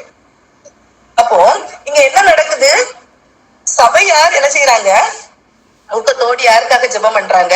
கட்டப்பட்டிருக்கிற ஒரு மனுஷனுக்காக, சிறையில அடைக்கப்பட்டிருக்கிற ஒரு மனுஷனுக்காக என்ன செய்யறாங்க? ஜெபம் பண்றாங்க. இப்படி சபையார் ஜெபிக்கும் போது என்ன நடக்குது அப்படின்னா, ஏரோது அவனை நோக்கி அவரை வெளியே கொண்டு வரும்படி குறித்திருந்த நாளுக்கு முந்தின நாள் ராத்திரியிலே பேதுரு 2 சங்கிலிகளினாலே கட்டப்பட்டு 2 சேவகர் நடுவில் நித்திரை பண்ணி கொண்டிருந்தான். காவல்காரரும் கதவுக்கு முன்னிருந்து சிறைச்சாலையை காத்து கொண்டிருந்தார்கள். காவல்காரரும் என்ன செய்யறாங்க? காத்து கொண்டிருக்கிறார். அப்பொழுது கர்த்தருடைய தூதன் அங்கே வந்து நின்றார். அறையிலே வெளிச்சம் பிரகாசித்தது. அவன் பேதுருவை விழாவிலே தட்டி சீக்கிரமாய் எழுந்திரு என்று அவனை எழுப்பினார். உடனே சங்கிலிகள் அவன் கைகளிலிருந்து விடுத்தது. இப்ப பாருங்க, சிறைச்சாலையிலே கட்டப்பட்டிருக்கிற ஒரு பேதுரு, சிறைச்சாலையிலே கட்டப்பட்டிருக்கிற ஒரு பேதுருவுக்காக சபை மக்கள் ஜெபிக்கிறாங்க. சபை மக்கள் ஜெபிக்கும் போது என்ன செய்யுது? அவங்களுக்கு மேல இருக்க கட்டுகள் எல்லாம் என்ன செய்யுதுன்னா தானா கலந்து விடுகிறது. பாருங்க, அடுத்தது நீங்க பாத்தீங்கன்னா, இந்த வெளிச்சம் பிரகாசித்தது. அவன் பேதுருவை விழாவிலே தட்டி, பேதுரு என்ன செஞ்சிட்டு இருக்காரு? நல்லா தூங்கிட்டு இருக்கிறாரு. விழாவிலே தட்டி சீக்கிரமா எழுந்திரு என்று அவனை எழுப்பினான். உடனே சங்கிலிகள் அவன் கைகளில் இருந்து விடுத்தது. தூதன் அவனை நோக்கி உன் அறையை கட்டி உன் பாதரட்சிகளை தொடுத்துக்கொள் என்றான். அவன் அந்தபடியே செய்தான். தூதன் பின்னும் அவனை நோக்கி உன் வஸ்திரத்தை போர்த்து கொண்டு என் பின்னே வா என்றான். அந்தபடியே அவன் புறப்பட்டு அவனுக்கு பின் சென்று தூதனால் செய்யப்பட்டது மெய்யென்று அறியாமல் தான் ஒரு தரிசனம் காண்கிறதாக நினைத்தான். அப்ப எந்த அளவு தூக்கத்துல இருந்திருக்காருன்னா, நல்ல தூக்கம், ஏதோ சொப்பனம் பாக்குறாரு அப்படின்னு சொல்லிட்டு அவர் நினைக்கிறாரு. அந்த அளவு தூக்கத்துல இருக்கிறாரு. அவர்கள் 1ஆம் காவலையும் 2ஆம் காவலையும் கடந்து நகரத்திற்கு போகிற இருப்பு கதவண்டையிலே வந்தபோது அது தானாய் அவர்களுக்கு திறவுண்டது. அதன் வழியாய் அவர்கள் புறப்பட்டு ஒரு வீதி நெடுக நடந்து போனார்கள். உடனே தூதன் அவனை விட்டு போய்விட்டான். பேதுருவுக்கு தெளிவு வந்த போது அவர் என்ன செய்யறாரு? எழும்பி மார்க்குக வீட்டுக்கு போறாரு. சரியா? அப்போ ஏரோதின் கைக்கு யூத ஜனங்களின் எண்ணங்களுக்கும் என்னை விடுதலை பண்ணும்படி கர்த்தர் தம்முடைய தூதனை அனுப்பினார் என்று அவன் இப்பொழுது மெய்யை அறிந்திருக்கிறான். இப்ப இவ்வளவு இன்சிடென்ட்ஸ் நடக்குது, இவருக்கு தெரியவே இல்லை. சரியா? அவ்வளவு நித்திரையில இருக்கிறாரு, சிறைப்பட்டு இருக்கிறாரு. நம்ம யோசிச்சு பார்ப்போம். இந்த காரியத்தை நம்முடைய வாழ்க்கை கூடால, நம்முடைய ஜனங்களுடைய வாழ்க்கை கூடால நீங்க கம்பேர் பண்ணி பாருங்க. ஒரு கூட்ட ஜனங்கள், சபையில் உள்ள ஜனங்கள் யாருக்காக ஜெபிக்கிறாங்கன்னா பேதுருவுக்காக ஜெபிக்கிறாரு. பேதுரு என்ன செய்யறாருன்னா சிறைச்சாலையில அடைக்கப்பட்டிருக்கிறார். இன்னைக்கு எத்தனை ஜனங்கள் இதே மாதிரி சிறைச்சாலையில அடைக்கப்பட்டவர்களை போல சிறைப்பட்டு காணப்படுகிறார்கள். எத்தனை ஜனங்கள் இன்னைக்கு சிறைப்பட்டு காணப்படுகிறார்கள். இந்த ஜனங்களுக்காக நாம் ஜெபிக்கும் போது விடுதலை கிடைக்குமா? கிடைக்காதா? கண்டிப்பாக அன்னைக்கு செய்த தேவன் இன்னைக்கு என்ன செய்வாரு? செய்வாங்க. அந்த ஒளி அந்த மக்கள் மத்தியில பிரகாசிக்கணும் அப்படின்னா நாம் அடுத்தது செய்ய வேண்டிய காரியம் என்னன்னா, அந்த ஒளியை பெற்றுக்கொண்ட ஜனங்கள், சபையில் இருக்கிற ஜனங்கள் என்ன செய்யறாங்கன்னா ஜெபிக்கிறாங்க. அப்படி ஜெபிக்கும் போது என்ன செய்யறாங்கன்னா, அந்த சிறையில அடைக்கப்பட்டிருக்கிற ஜனங்கள் என்ன செய்யறாங்க? அவங்களுக்கு விடுதலையை பெற்றுக்கொள்ள முடியும். அப்ப சிறைப்பட்டிருக்கிற மக்கள் ஏதோ பல்வேறு விதமான காரியங்கள், பல்வேறு விதமான காரியங்கள் என்ன செய்யுதுன்னா இன்னைக்கு சிறைப்படுத்தி வச்சிருக்கு ஜனங்களை. சிறைப்படுத்தி வைத்திருக்க அந்த பல்வேறு ஜனமான மக்களை விடுதலை பண்ணணும்னா ஒரு கூட்ட ஜனங்கள் என்ன செய்யணும்? ஜெபிக்கணும். அப்போ இந்த ஒளியை பெற்றுக்கொண்ட நாம் என்ன செய்யலாம்னா நாம் ஜெபிக்க கடமைப்பட்டிருக்கிறோம். நாம் ஜெபிக்க கடமைப்பட்டிருக்கோம். நீங்க பேதுருவை பார்க்கும்போது நிறைய காரியங்களை அவர் செய்யறாரு, நிறைய சாட்சிகளை செய்யறாரு. நீங்க இந்த ஒளியை சந்திக்கிறதுக்கு முன்னாலேயே கொர்நேலியு வீட்டுல நிறைய காரியத்தை கற்றுக் கொடுத்திருப்பாரு. அவருக்கு ஒரு காரியம் இருக்கும், ஒரு மனதுல என்ன இருக்கும்னா இயேசு யாருக்கு, மேசியா யாருக்குதான்? யூதர்களுக்கு மாத்திரமே அப்படின்னு சொல்லி, புற இனத்தவர்களுக்கு அல்ல அப்படின்ற ஒரு மமதை அவருக்குள்ளால இருக்கும். அதை கர்த்தர் மாற்றி கொடுப்பாரு. அப்ப கொர்நேலியு வீட்டுல வச்சு அவரை மாற்றி கொண்டு வந்த தேவன் இப்ப சிறைச்சாலையில இருக்கிற அந்த நேரத்துல ஒரு கூட்ட ஜனங்கள் ஜெபிக்கும் போது கர்த்தர் என்ன செய்யறாருன்னா விடுதலை கொடுக்கிறாரு. அதே மாதிரிதான் சிறையில கிடக்கிற மக்களுக்காக நாம் ஜெபிக்க கடமைப்பட்டிருக்கோம். இன்னைக்கு உண்மையிலே விக்கிரக ஆராதனைக்குள்ளால இருக்கிற ஜனங்கள் உண்மையிலே சிறைப்பட்டு இருக்கிறாங்களான்னு கேட்டா சிறைப்பட்டுதான் இருக்கிறாங்க. நம்முடைய பிள்ளைகள், வாலிப பிள்ளைகள் போதை பொருட்களுக்கும் மற்ற காரியங்களுக்கு அடிமைப்பட்டு காணப்படுகிறார்களே, எப்படி இருக்கிறாங்க? அவருடைய கண்கள் கட்டப்பட்டவர்களாக அவங்க இருக்கிறாங்க. சத்ரு அவங்க கண்களை கட்டி வைத்திருக்கிறாங்க. அவங்களுக்கு எது நம்ம தப்புன்னு சொன்னா அதை புரிந்து கொள்ளுகிற அந்த உணர்வே அவங்களுக்கு இல்லையா? புரிந்து கொள்ளுகிற காரியமே இல்ல. இன்னைக்கு நம் கிறிஸ்தவர்கள் எப்படி கட்டப்பட்டு இருக்கிறோம்? இன்னைக்கு இயேசு இந்த மெய்யான ஒளியாக இந்த உலகத்துல வந்தாரே, இந்த உலகத்துல நம்ம மீட்டுக் கொள்ளுகிறதற்காக தான் மெயினா வந்தாரு. ஆனா இந்த சத்தியத்தை புரிந்து கொள்ளாதபடிக்கு எத்தனை பேர் சிறைப்பட்டு போகிறார்கள், எத்தனை பேர் அறியாமையில இருக்கிறாங்க. இவங்களுக்கெல்லாம் விடுதலை வேணும்னா, இவங்களுக்கெல்லாம் விடுதலை நாம் பெற்றுக்கொள்ளணும்னா நம்ம என்ன செய்யணும்னா ஜெபிக்க கடமைப்பட்டு இருக்கிறோம். நாம் ஜெபிக்கும் போது இவங்களுடைய சிறை என்ன செய்யணும்னா தானா விலகும். அதை சொல்லுவாங்கல்ல, அந்த அடிமைத்தனத்துக்குள்ள இருக்கிறவங்களுக்கு விடுதலை வேணும். அதுக்குள்ள இருக்கிறவங்களுக்கு விடுதலை வேணும். அவங்களுக்கு விடுதலையை பெற்றுக்கொண்ட பிறகுதான், அந்த ஒளி அவங்க ரிசீவ் பண்ண பிறகுதான் அவங்களுக்கு என்ன செய்யும், என்ன சொல்லி கொடுத்தாலும் அவங்களுக்கு புரியும். அந்த விடுதலையில சிறைப்பட்டு இருக்கிற மக்களுக்கு விடுதலையை பெற்றுக் கொடுக்கணும். அந்த விடுதலை குட்டிக்காரனா இருக்கிறவங்க என்ன சொன்னாலும் என்ன செய்யறாங்க, இன்னைக்கு மாறணும் நாளைக்கு மாறணும்னு நினைப்பாங்க. அவங்களால என்ன செய்ய முடியாது, மாற முடியாது. ஆனா ஒரு ஜெபம் பண்ணி அந்த கர்த்தருடைய அந்த விடுதலையை அவங்க உண்மையா பெற்றுக் கொள்வார்களானால் அதுல ஒரு மாற்றம் அவங்களுக்கு வரும். அவங்களுக்கு அதுல ஆசையே வராது.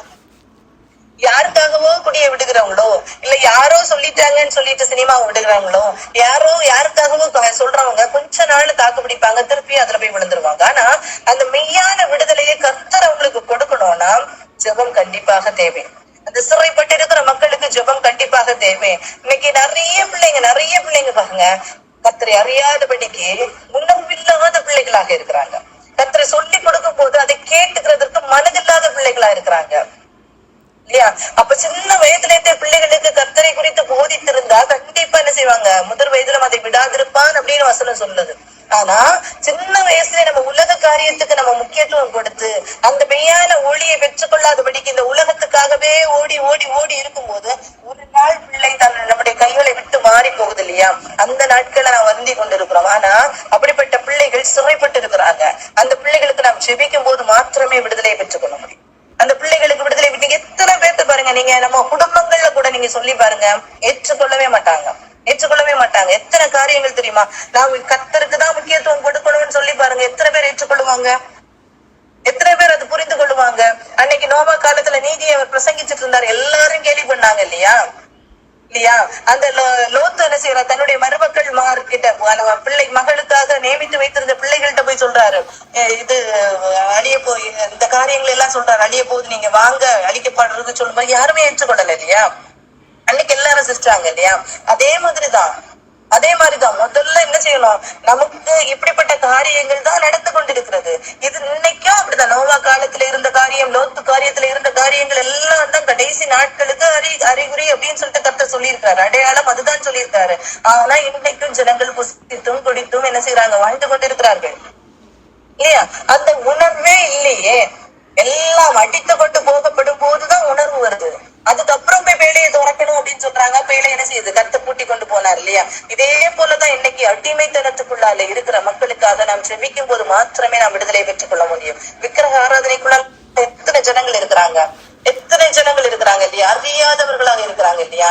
எத்தனை பேர் அப்படி அடிமைப்பட்டு காணப்படுங்க, சிறைப்பட்டு காணப்படுகிறாங்க. அவங்களுடைய சிறைகள் மாற்றப்படணுமானால் ஒரு கூட்ட ஜனங்கள் நம்ம என்ன செய்யணும், ஜெபிக்க கடமைப்பட்டு இருக்கிறோம். அப்படி ஜெபிக்கும் போது அந்த மெய்யான ஒளி என்ன செய்யும், அவங்களுக்கு விடுதலையை கண்டிப்பாக கொண்டு கொடுக்கும். சரியா? அப்ப முதலாவது நம்ம பார்த்தோம், சவுலை சந்தித்த ஒளி.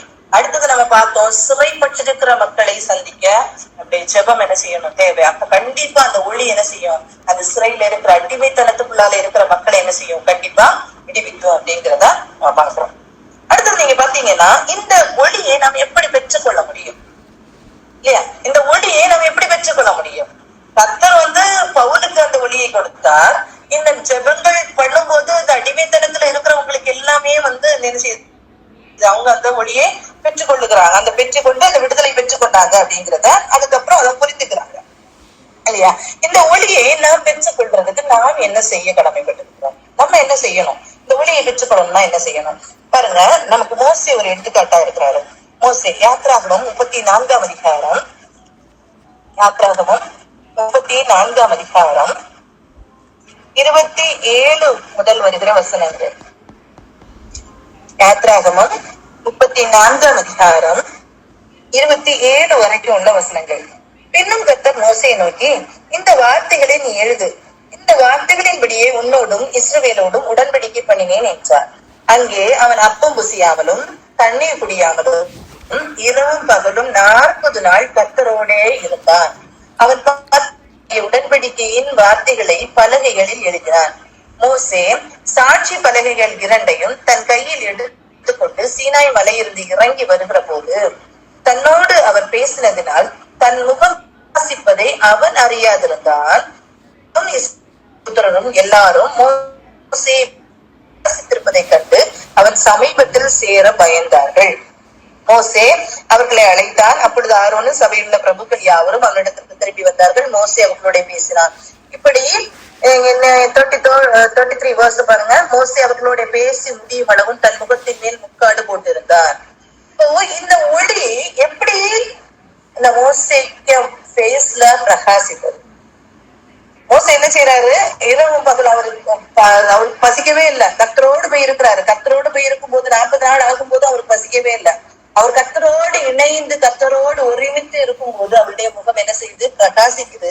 அவருக்கு தெரியல, அந்த பிரகாசம் மற்றவர்களுக்கு தெரியும். அவருக்கு தெரியல, அவர் அறியாதிருந்தான்னு போட்டிருக்கு. ஆனா அவர் பேசும்போது மற்றவங்களுக்கு அந்த அவருடைய முகத்தின் பிரகாசத்தை என்ன செய்யல, பார்க்க முடியல. அவ்வளவு பிரகாசிக்கிறாரு. அவ்வளவு பிரகாசிக்கும் போது மற்றவங்க என்ன செய்யறாங்க, இந்த காரியத்தை கேட்கணும் அப்படின்னா இவர் என்ன செய்யறோம், அவர் முகத்தை முக்காடிட வேண்டிய ஒரு சூழ்நிலை வருது. அப்படித்தான் நான் கர்த்தருடைய பிரசன்னத்துல போய்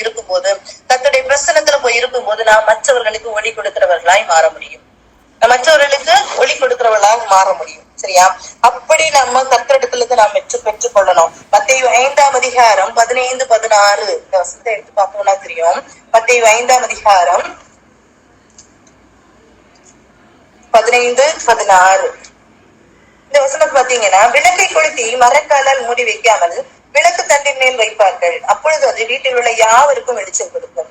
இவ்விதமாய் மனுஷர் உங்கள் நற்கிரியைகளை கண்டு பரலோகத்தில் இருக்கிற உங்கள் பிதாவை மகிமைப்படுத்தும்படி உங்கள் வெளிச்சம் அவர்கள் முன்பாக பிரகாசிக்க கடவுது. நம்முடைய வெளிச்சம் நற்கிரியைகள், நாம் செய்கிற நற்கிரியைகள் மூலமாக மற்றவர்களுக்கு முன்பாக என்ன செய்யணும், பிரகாசிக்கணும் அப்படின்னு சொல்லப்பட்டது. சரியா? நம்முடைய வெளிச்சம், முகத்தின் வெளிச்சம் என்ன செய்யணும், அப்படிதான் என்ன செய்யணும், பிரகாசிக்கணும் அப்படின்னு சொல்லாங்க. இந்த நற்குணம் எப்படி வரும்? இந்த நற்குணம், நற்கிரியைகள் இல்ல, நமக்குள்ள நற்குணங்கள் வரும்போது நற்கிரியைகள் வெளிப்படும். இது எப்படி வரும் அப்படின்னா, உண்மையிலே வேதத்தை ஆராய்ந்து பார்க்கும் போது, அதை ஆராய்ந்து பார்த்து நம்முடைய வாழ்க்கையோடு நாம் அலசி பார்க்கும் போதுதான் இந்த நற்குணங்கள் நமக்குள்ளாலே இருந்து வெளிப்படும். நற்குணங்கள் நமக்குள்ளால வரும்போது நற்கிரியைகள் ஆட்டோமேட்டிக்கா என்ன செய்யும், வெளியே வரும். நமக்குள்ளால இருக்கிறதா என்ன செய்யும், நமக்கு வெளியில தெரியும். அப்படித்தானே? இந்த நற்குணங்கள் நமக்குள்ளால கிரியை செய்யணும், நல்ல வரணும் அப்படின்னா நாம் செய்ய வேண்டிய காரியம் என்னன்னா, வசனத்தை ஆராய்ந்து படிக்கணும். நீங்க அப்போஸ்தலர் 17ஆம் அதிகாரத்தை பாத்தீங்கன்னா அவர் கூட ஜனங்களை பத்தி சொல்லியிருக்கோம். அப்போஸ்தலர் 17ஆம் அதிகாரம் 11ஆம் வசனம் அந்த பெரிய பட்டணத்து மக்களை குறித்து சொல்லியிருக்கோம். அந்த பட்டணத்தார் மனோவாஞ்சையாய் வசனத்தை ஏற்றுக்கொண்டு காரியங்கள் எப்படி இருக்கிறதா என்று தினந்தோறும் வேத வாக்கியங்களை ஆராய்ந்து பார்த்ததினால் தெசலோனிக்கேவில் உள்ளவர்களை பார்க்கலும் நற்குணசாலிகளானார்கள்.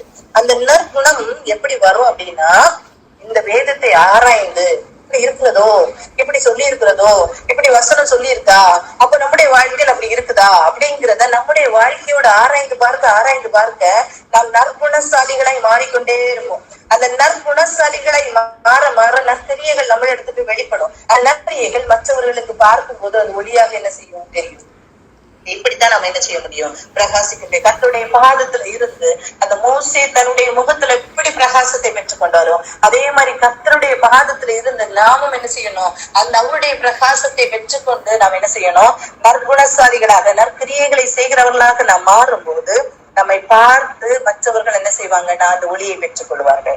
அப்படி அந்த ஒளியை பெற்றுக் கொள்ளுகிறவர்களாக நாம் என்ன செய்யணும், மாறணும். அதுக்கு கண்டிப்பா சாக்ரிஃபைஸ் வேணும். நிறைய காரியத்தை கர்த்தருக்காக நாம் விட்டுவிட வேண்டிய காரியம் இருக்கு. நம்ம கர்த்தருக்காகன்னு சொல்றோம், உண்மையிலேயே அது நமக்காக.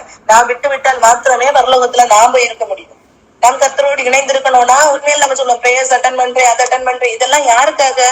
நான் கர்த்தருக்காக செய்யறேன்னு சொல்லுவோம். கர்த்தருக்காக நான் சொல்ல மாட்டேன். அதெல்லாம் செய்யறதுனாலதான் நாம் எலிஜிபிள் ஆகிக்கொண்டே இருக்கிறோம். கர்த்தரோடு இருக்கிறதுக்கு நாம் எலிஜிபிள் ஆகி கொண்டிருக்கோம். நிறைய நேரம் நம்ம சொல்லுவோம் கர்த்தருக்காக இதை செய்யறோமே, ஓடி ஓடி வர்றோமே சர்ச்சுக்கு. யாருக்காக சர்ச்சுக்கு வர்றோம்? நமக்காக தான் வர்றோம். நாம் சுத்திகரிக்கப்பட்டாதான் நாம் பரலோகத்துக்கு போக முடியும். அதுக்காக தான் வரோம். கர்த்தருக்காக இதை செய்தோம்னு சொல்ல வேண்டாம். கர்த்தரோடு நாம் இருக்கணும்னா இந்த காரியத்தை நாம் செய்யணும். இதை செஞ்சாதான் ஒரு நாளும் ஏதோ ஒரு காரியம் நம்மளை சுத்திகரித்துக் கொண்டே இருக்கும். நாம் பரிசுத்தர்கள் அல்ல, ஆனா பரிசுத்தம் ஆகணும்னா நம் கர்த்தருக்காக செய்தோம் அல்ல, நாம் செய்யற ஒரு கிரியைகளும் நம்மளை என்ன செய்யணும்னா கர்த்தரோடு இணைத்துக் கொண்டே இருக்கும். கர்த்தரோடு இணைத்துக் கொண்டே இருக்கும். எத்தனை பேர் என்ன செய்யறாங்க, கர்த்தருக்காக எத்தனையோ காரியங்களை விட்டுக்கொண்டு தங்களுடைய வாழ்க்கையை விட்டுக்கொண்டு எத்தனை மிஷனரிகள் வந்தாங்க இல்லையா? ஆனா நம்முடைய வாழ்க்கையை விட்டுக்கொண்டு நம்ம போக முடியுதான்னு கேட்டா இல்ல. அப்படியெல்லாம் நம்ம செய்யல. அப்படியெல்லாம் செய்யாத நம்ம கர்த்தருடைய ஒளியை பெற்றுக் கொண்டிருக்கிறோம்னா நம்மளால இயன்றதை நம்ம பண்ணும் போது கர்த்தரிடத்துல நாம் என்ன செய்யறோம்னா ஒரு நல்ல பேர் நமக்கு கிடைக்குது. அவ்வளவுதான். நான் கர்த்தருக்காக செய்தேன் அப்படின்னு சொல்லிட்டு கர்த்தர் எனக்கு ஏதோ செய்யணும் அப்படின்னு சொல்லிட்டு நம்ம என்ன செய்யக்கூடாது, நம்ம பேரம் பேச முடியாது. அப்படி பேசுறதுக்கு கடமைப்பட்டு நமக்கு எந்த ஒரு காரியமும் கொடுக்கப்படல. நாம் கர்த்தருக்காக சம்திங் செய்யறதுக்கு கர்த்தர் என்ன செய்யறார், நமக்கு ஒரு வாய்ப்பை தருகிறாரானால் அதுதான் பாக்கியம். நான் சொல்லுவேன் ஒரு கிளாஸ் ரூம், ஒரு ஸ்கூலுக்கு போற பிள்ளைங்க, ஒரு கிளாஸ் டீச்சர் என்ன செய்யறாங்கன்னா ஒரு நோட் புக் எல்லாம் கலெக்ட் பண்றதுக்கு ஒரு பிள்ளைக்கு ஒரு காரியத்தை சொல்றாங்கன்னா அந்த பிள்ளை அதை பெருமையும் செய்யும் இல்லையா? ஏன்ட்ட மேம் சொல்லிட்டாங்க அப்படின்னு சொல்லிட்டு செய்வாங்க இல்லையா? அந்த காரியத்தை செஞ்சதுனால அந்த மேம் ஒரு 5 மார்க் கூட போட போறாங்களா? இல்ல, மார்க்ல எல்லாம் கூட போட மாட்டாங்க. ஆனா ஒரு நல்ல ஒரு நேம் இருக்கும். ஓகே, அந்த பிள்ளை நான் சொன்ன காரியத்தை கரெக்டா செஞ்சா அப்படின்னு சொல்லிட்டு ஒரு நல்ல பேர் இருக்கும். அதே மாதிரிதான் கர்த்தருடைய காரியத்தை நாம் செய்யறதற்கு அழைக்கப்பட்டிருக்கிறோம். ஆனால் நாம் பாக்கியவான்கள். அதுக்கு சொல்லியிருக்காங்கன்னா நான் பாக்கியவான்கள். அப்படித்தான் நம்ம நினைக்கணுமே தவிர ஏதோ நான் கர்த்தருக்காக செஞ்சுட்டேன் அதனால கர்த்தர் எனக்கு இப்படி எல்லாம் செய்யணும் அப்படின்னு நம்ம நினைக்கிறதற்கு நாம் கடமைப்பட்டு நான் சொல்றதுக்கு எந்த ஒரு எலிஜிபிலிட்டியும் நமக்கு இல்ல. அது லூக்கா 17ஆம் அதிகாரத்துல அழகா ஒரு இன்சிடென்ட் சொல்லப்பட்டிருக்கும். அது நீங்க பிறகு வாசிச்சு பாருங்க. லூக்கா 17ஆம் அதிகாரத்துல சொல்லியிருக்கோம். ஒரு சின்ன காரியம் தான், வேணா வாசிவோம். உங்களில் ஒரு 7ஆம் வசனம், லூக்கா 17ஆம் அதிகாரம் 7ஆம் வசனம். உங்களில் ஒருவருடைய ஊழியக்காரன் உழுது அல்லது மந்தை வைத்து வயலிலிருந்து வரும்போது எஜமான் அவனை நோக்கி நீ முன்பு போய் சாப்பிட்டு வா என்று அவனுக்கு சொல்வானோ? நீ எனக்கு சாப்பாடு ஆயத்தம் பண்ணி அறை கட்டி கொண்டு நான் போஜன பானம் பண்ணும் அளவும் எனக்கு ஊழியம் செய், அதற்கு பின் நீ புசித்து கொடுக்கலாம் என்று அவனுக்கு சொல்லுவான் அல்லவா? தான் கட்டளையிட்டவைகளை அந்த வேலைக்காரன் செய்ததற்காக அவனுக்கு உபசாரம் செய்வானோ? அப்படி செய்ய மாட்டானே. அப்படியே நீங்களும் உங்களுக்கு கட்டளையிட்டப்பட்ட யாவற்றையும் செய்த பின்பு நாங்கள் அப்பிரயோஜனமான ஊழியக்காரர் செய்ய வேண்டிய கடமையை மாத்திரம் செய்தோம் என்று சொல்லுங்கள். எவ்வளவு அழகாத எக்ஸ்பிளைன் பண்ணிருக்கீங்க, எவ்வளவு அழகாத எக்ஸ்பிளைன் பண்ணிருக்கீங்க. ஒரு வேலைக்காரன் வந்தா அந்த வேலைக்காரன் வந்து களைத்து வருகிறான், வயல்ல இருந்து களைத்து வரும்போது இங்க நான் உனக்கு சாப்பாடு தரேன்னு சொல்லிட்டு எந்த எஜமானும் சொல்ல மாட்டான். நீ எனக்கு சாப்பாடு எல்லாம் கொடுத்துச்சு, நீ எப்போ என்ன செய்ய அதுக்கப்புறம் சாப்பிட்டு கொண்டான்னு சொல்லுவான். இதுக்காக பெரிய ஒரு இது கொடுக்க முடியுமா? அது ஊழியக்காரனுடைய கடமை, அதை அவன் செய்யணும். அதனால நாமும் கர்த்தருடைய ஊழியக்காரர்களா இருக்கிறோம்னா இந்த கடமை நமக்கு இருக்கிறது. அது ஒரு கடமை. அதற்காக அது நமக்கு கிடைத்த ஒரு பாக்கியம். கடமையை மாத்திரம் செய்கிறதற்கு தான் அழைக்கப்பட்டிருக்கிறோம். அப்படி நாம் செய்வோமானால் மற்றவர்களுக்கு ஓடி கொடுக்கிறவங்களாக கர்த்தர் நம்மளை வைப்பார்.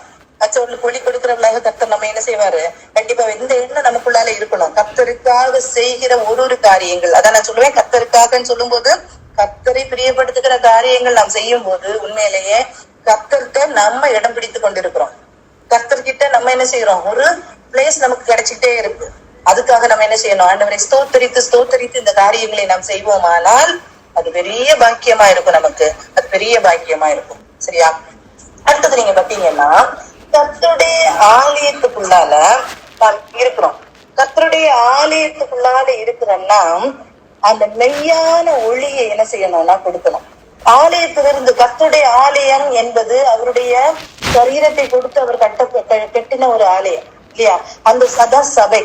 அவர் ரத்தத்தை சிந்தி சம்பாதித்ததுதான் சபை. நாம் அந்த சபையில இருக்கிற நாம் இன்னைக்கு சபை அப்படின்னு சொல்லிட்டு ஒரு கூட்டமாக நம்ம இருக்கிறோமே, அந்த இருக்கிற நாம் அந்த ஜனங்களுக்கு நாம் என்ன கொடுக்கிறோம்? மெய்யான ஒளியை நம்ம கொடுக்கிறோமா அப்படிங்கிறதே நம்ம என்ன செய்யணும்? சிந்திக்க பார்க்க அழைக்கப்படுகிறோம். ஒவ்வொருவரும் இந்த காரியத்தை நம்ம என்ன செய்யணும்? சிந்திக்க. நம்மளை ஆசாரியர்களாகவும் லேவியர்களாகவும் கர்த்தர் அழைத்திருக்கிறார். நாம் அழைத்திருக்கிற நாம் இந்த காரியத்தை நம்ம செய்கிறோமா அப்படிங்கிறதையும் நம்ம என்ன செய்யறோம்? சிந்தித்து பார்க்க அழைக்கப்படுகிறோம். சரியா? நீங்க பாத்தீங்கன்னா இந்த இடத்துல ஆரோனின் பிள்ளைகள் வராங்க. ஆரோனின் பிள்ளைகளை குறித்து பார்ப்போம். லேவியராகவும் 10ஆம் அதிகாரம் 1 முதல் உள்ள வசனங்களை நம்ம பார்த்தோம்னா தெரியும். லேவியராகவும் 10ஆம் அதிகாரம்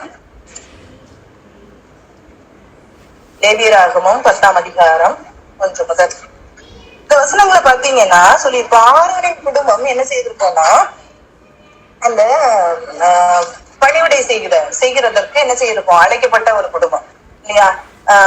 அப்போ ஆரோனின் குடும்பம் பணிவிடை செய்கிறதற்கு அழைக்கப்பட்ட குடும்பம். அந்த இடத்துல ஆரோனின் குமாரர்களாகிய நாதாவும் அபியும் என்ன செய்யறாங்க? தங்கள் தூப கலசை எடுத்து அவைகளில் அக்கினியையும் அதன் மேல் தூப வர்க்கத்தையும் போட்டு கர்த்தர் தங்களுக்கு கட்டளையிடாத அந்நிய அக்கினியை அவருடைய சன்னதியில் கொண்டு வந்தார்கள்.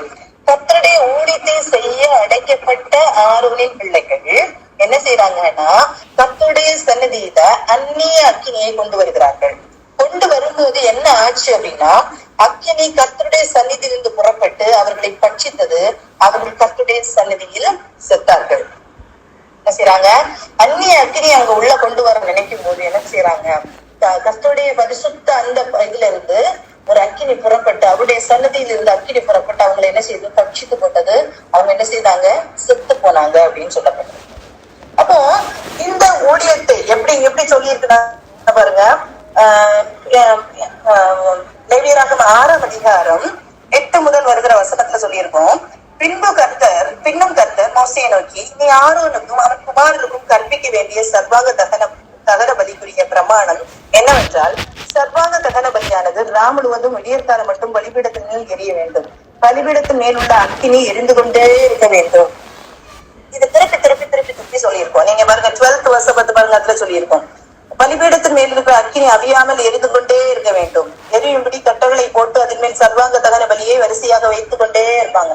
இதை திருப்பி சொல்லியிருக்கோம். என்னன்னா, பலிபீடத்தில் இருக்கிற அக்கினி எப்போதும் எரிந்து கொண்டிருக்க வேண்டும். சரியா? பலிபீடத்தில் இருக்க வேண்டிய அக்கினி என்ன செய்யணும்? எப்போதும் எரிந்து கொண்டிருக்கணும். அந்த அக்கினி நாம் அதான் சொல்றேன், அந்த வெளிச்சத்தை பெற்றுக் கொண்டிருக்கிறோம் நான் சொல்றோம் இல்லையா? அந்த மெய்யான வெளிச்சம், அந்த இருளில் இருந்து அந்த பாவத்திலிருந்து நம்மளை மீட்டு கொண்டு நாம் கர்த்தருடைய ரத்தத்தினால கழுவப்பட்டிருக்கிறோம் அப்படின்னு சொல்லிட்டு நாம் இருக்கிற நமக்குள்ளால அந்த அக்கினி என்ன செய்யணும்னா எரிந்து கொண்டே இருக்க வேண்டும். அந்த அக்கினி எரிந்து கொண்டே இருக்க வேண்டும். அது அனல் மூட்டி கொண்டே இருக்க வேண்டும். அது ஒரு நாள் அழிந்து போக கூடாது. அது அழிந்து போக கூடாதபடிக்கு கட்டளை வச்சுக்கிட்டே இருப்பாங்களா? அது அழிந்து போக கூடாதபடிக்கு என்ன செய்யணும்? நம்ம எரிந்து கொண்டே இருக்கணும். எரிந்து கொண்டே இருப்போம். அப்படி இருந்தாதான் நம்ம என்ன செய்ய முடியும்னா மற்றவர்களை எரிய வைக்க முடியும். அப்ப கர்த்தருடைய ஆலயத்துல இருக்கிற நம்ம ஊழியர்களை செய்கிற நாம் என்ன செய்யணும்னா, கர்த்தருடைய ஊழியர்களை செய்கிற நாம் என்ன செய்யக்கூடாது? அந்த அக்கினியை அமைத்து போட்டு விட்டு கர்த்தருடைய பாரத்தை நாம் எடுத்துக்கொண்டு அந்த பாரத்தை சுமக்கிறவர்களாக நாம் எரிந்து கொண்டு இல்லாம சும்மா வெறுமனே இருந்து கொண்டு அந்நிய அக்கினியை வைத்துக் கொண்டு நாம் இருப்போமானால் நாமும் ஒரு நாள் அழிக்கப்பட்டு போவோம். அந்நிய அக்கினி வெளியே இருந்து கொண்டு வருகிறார். இப்ப கர்த்தர் சொல்றாரு, யோவான் 14ஆம் அதிகாரம் 24ஆம் வசனத்துல பாருங்க. கர்த்தர் சொல்லுவாரு, யோவான் 14ஆம் அதிகாரம் 27ஆம் வசனத்துல சொல்லியிருக்கோம். சமாதானத்தை உங்களுக்கு வைத்து போகிறேன், என்னுடைய சமாதானத்தை உங்களுக்கு கொடுக்கிறேன். உலகம் கொடுக்கிற பிரகாரம் நான் உங்களுக்கு கொடுக்கிறதில்லை. உங்கள் இருதயம் கலங்காமலும் பயப்படாமலும் இருப்பதாக. இந்த யோவான் 14-15 இந்த வசனங்களை பார்த்தீங்கன்னா கர்த்தர் கடைசியா தான் இந்த உலகத்தை விட்டு போக போகிறேன் அப்படின்னு சொல்லும் போது சீஷர்களை தேர்ச்சுகிற ஒரு காரியம். அப்போ தேர்ச்சி கொண்டிருக்கிற அந்த ஆண்டவர் தன்னுடைய ஃபேர்வெல், நான் இந்த உலகத்தை விட்டு போகிறேன் அப்படின்னு சொல்லும் போது சீஷர்கள்ட்ட சொல்லுகிற ஒரு காரியத்தை அதுல கொடுத்துருக்கோம். அப்ப நான் போறேன், ஆனா சமாதானத்தை உங்களுக்கு வைத்து போகிறேன், என்னுடைய சமாதானத்தை உங்களுக்கு கொடுக்கிறேன். இந்த சமாதானம் எப்படி இருக்கும்னா உலகம் கொடுக்கிற சமாதானத்தை மாதிரி உங்களுக்கு இருக்காது. உங்கள் இருதயம் கலங்காமலும் பயப்படாமலும் இருக்கணும் அப்படின்னு சொல்லி இருக்கும் அப்படின்னு சொல்லிட்டு சொல்லப்பட்டது. இந்த சமாதானம் எப்ப நமக்குள்ளால இருக்கும் இல்லையா? இந்த உலகத்துல வாடுகிற நமக்கு எத்தனை பிரச்சனைகள், எத்தனை கஷ்டங்கள், எத்தனை வியாதிகள், எத்தனை வருத்தங்கள் நமக்குள்ளால இருக்குது இல்லையா? புதுசா நம்ம ஒண்ணுமே பண்ணாம இருந்தாலும் எத்தனையோ விதமான பிரச்சனைகள் நமக்குள்ளால வருது. நம்மளுக்கு பிரச்சனைகளை கொடுக்கிற, நம்முடைய மனதை வேதனைப்படுத்துகிற எத்தனையோ காரியங்கள் வருது. ஆனா நம் கர்த்தருக்குள்ள இருந்த மாத்திரத்தை அந்த சமாதானத்தை நாம் பெற்றுக்கொள்ள முடியும், அப்படிதானே? அப்போ உண்மையான சமாதானத்தை நாம் கர்த்தருக்குள் பெற்றுக்கொள்ள முடியும். அப்பதான் கர்த்தருக்குள் நாம் சந்தோஷமா இருக்க முடியும். கர்த்தருக்குள் சந்தோஷமா இருக்கணும்னா நம்ம என்ன செய்யணும்னா நம்முடைய பாரத்தை என்ன செய்யணும், கர்த்தர்கிட்ட இறக்கி வைக்கணும். பிலிப்பியர் 4ஆம் அதிகாரத்துல சொல்லியிருக்கோம் இல்லையா? பிலிப்பியர் 4ஆம் அதிகாரத்துல அழகா சொல்லியிருக்கோம், கர்த்தரிடத்துல நாம் சந்தோஷமா. பிலிப்பியர் 4ஆம் அதிகாரம் 6 முதல் அந்த வசனங்களை நீங்க பாத்தீங்கன்னா சொல்லியிருக்கோம், எப்பொழுதும் சந்தோஷமா இருங்கள் என்று நான் உங்களுக்கு சொல்லுகிறேன் அப்படின்னு சொல்லிட்டு, இந்த சந்தோஷம் இருக்கணும்னா என்ன செய்யணும் அப்படின்னு சொல்லியிருக்கோம். அந்த சந்தோஷம் நிலைத்திருக்கணும். நீங்கள் ஒன்றுக்கும் கவலைப்படாமல், நமக்கு பிரச்சனைகள் வரும், அதுல நீங்க ஒன்றுக்கும் கவலைப்படாமல் எல்லாவற்றையும் குறித்து உங்கள் விண்ணப்பங்களை ஸ்தோத்திரத்தோட கூடிய ஜெபத்தினாலும் வேண்டுதலினாலும் தேவனுக்கு தெரியப்படுத்துங்கள். எல்லாவற்றையும் எனக்கு ஸ்தோத்திரத்தோடு கூடிய ஜெபத்தினாலும் வேண்டுதலினாலும் கர்த்தருக்கு தெரியப்படுத்துங்கள். அன்னைக்கு பிரேயர் அப்படிங்கிற ஒரு போர்ஷன் எடுக்கும் போது நான் சொல்லிக் கொடுத்தேன், என்ன பிரேயர் பண்ணணும், எப்படி பிரேயர் பண்ணணும்னு சொல்லி கொடுத்தேன். எல்லாவற்றையும் நமக்கு வருகிற எல்லா காரியத்தையும் கர்த்தரிடத்துல வைத்து விட்டு நாம் என்ன செய்யணும்னா சந்தோஷப்படணும். ஏன்னா கவலைப்படுறதுனால நம்ம சரீரத்துல எதையுமே நம்ம கூட்டவும் குறைக்கவும் முடியாது, அப்படித்தானே? நமக்கு அதை கவலைப்படுறதுனால வேஸ்ட். கர்த்தர் தான் செய்யணும். கர்த்தரை சந்தோஷப்படுத்துகிற காரியங்களை நாம் செய்வோமானால், உண்மையாக கர்த்தரை நம்பி நாம் கர்த்தரிடத்துல நம்ம ஒப்பு கொடுப்போமானால், அடுத்த வசனம் பாருங்க என்ன சொல்லியிருக்கோம், அப்பொழுது நீங்க கேட்டதெல்லாம் கிடைக்கும் நாங்க சொல்லவே இல்லை, கேட்டதெல்லாம் கிடைக்கும்னு சொல்லவே இல்லை. அப்பொழுது எல்லா புத்திக்கும் மேலான தேவ சமாதானம் உங்கள் இருதயங்களையும் உங்கள் சிந்தனைகளையும் கிறிஸ்து இயேசுவுக்குள்ளாக காத்துக்கொள்ளும். சரியா? நாம் கர்த்தரிடத்துல போய் சொல்லும் போது எல்லா காரியம் நடந்துரும்னு பைபிள்ல சொல்லவே இல்லை. ஆனா நமக்கு தேவ சமாதானம் ஒண்ணு தருவார். அந்த தேவ சமாதானம் தான் நாம் பெற்றுக் கொடுக்கிற சமாதானம், கர்த்தர் நமக்காக வைத்து போன சமாதானம்.